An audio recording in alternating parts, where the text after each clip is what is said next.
Bakit daw tayong mga Katoliko nagsusuot ng krus na siyang simbolo ng kamatayan ng ating Panginoong Jesucristo? Parang ipinagmamalaki pa raw natin.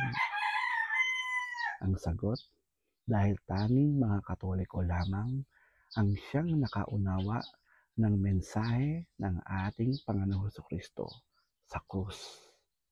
Ang sabi sa 1 Corinthians 1:18, ang salita, ang mensahe ng krus ay kamangmangan sa mga nangapapahamak. At sa mga naligtas naman, ito ang kapangyarihan ng Diyos.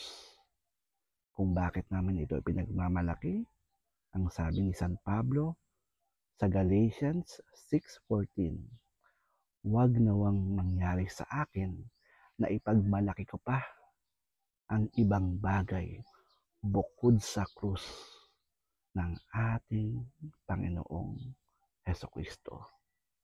Sana po nakatulong. Hanggang sa muli, Brother Paul po. God bless.